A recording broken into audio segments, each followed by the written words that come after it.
Netcasts you love. From people you trust. This is Twit. Now we have Leo Laporte back again here over in the living room set. So we had to hold this to the end of the show. We did, yes. Because it's just coming out now on AT&T. I think Verizon's got it. This is the new phone. You know, this is the season. Now we have spring is the season of the new phones, like crocuses. All of they them emerge. The HTC, the new one, the M8. Any minute now, I'm sure we'll see a Nexus 5 from Google. But this is the one that Samsung announced at the Mobile World Congress and is now out available. Just came out on U.S. carriers. So you just got this today. Yeah, Galaxy S5. This is an AT&T version of the Galaxy S5. So I haven't had a chance to review it, but what I'll do is I'll show you it and talk a little bit about what we can expect. And then next week give us the first look. I'll have a review. So this is an example. I think Samsung has got to the point now where they feel they've perfected it. So this is the S4. The S5 is a little bit taller, very slightly heavier, 15 grams heavier, very slightly wider, and it's about 1 millimeter thicker. So it's not so very different from the S4. Let me get it out of the box. Very similar, though. But it sure is similar, isn't it? They've added to the battery life, a few hundred milliamp hours. They, of course, have a much faster processor. This is a quad-core Qualcomm Snapdragon 801, same one in the HTC one. Yay. This was a 600 in the old S4. I mean, if I put them side by side, I mean, one's black, one's white, but you can kind of hardly tell the difference. Right. There is a big difference in the back. Well, I mean, does this count a lot? It looks like a Band-Aid. Yeah, they've perforated. They made a big deal about this. There are going to be a variety of other backs on here as well. It comes in a variety of colors. The thing about the S5 compared to the other top-of-the-line phones, and it's always been this way with Galaxies, you can remove the back, remove the battery, get extra batteries, put extra batteries in. Yes. That's a nice feature. The other big difference that I'm very curious about is the camera. They're now 16 megapixels, and they've added something that high-end cameras have, phase detection, not face detection. Phase detection? What is that? Phase detection. It's a better way to focus. So phase detection, focusing is a little bit faster, maybe a little bit more accurate. This, in other words, the Galaxy S5 is going to be more like a camera. What else is there to say about it? Oh, I know one other thing I wanted to know, and I'm going to do it right now. How much free space?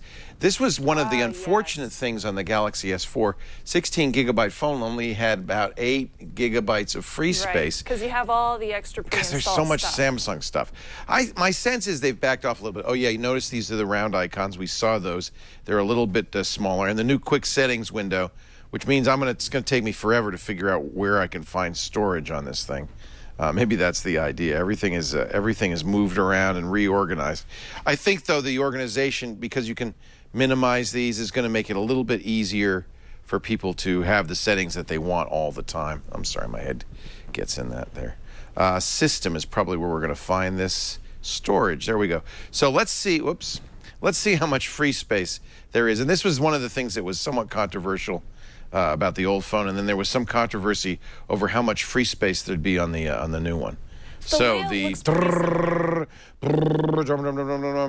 total space, it's a 16 gigabyte phone, system memory, used space, cache space, 10.93 gigabytes. Wow. So Samsung did do it. They were able to get a little bit more space.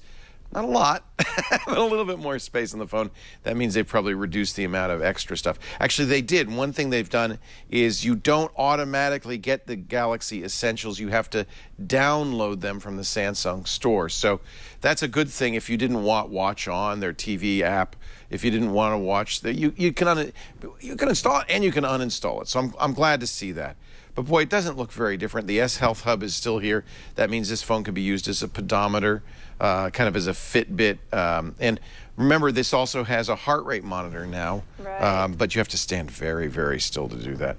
And fingerprint sensor, which is kind of cool. I'll give you a review on that next week. I want to give it time to really play with it. But there it is. It's a 5.1-inch screen.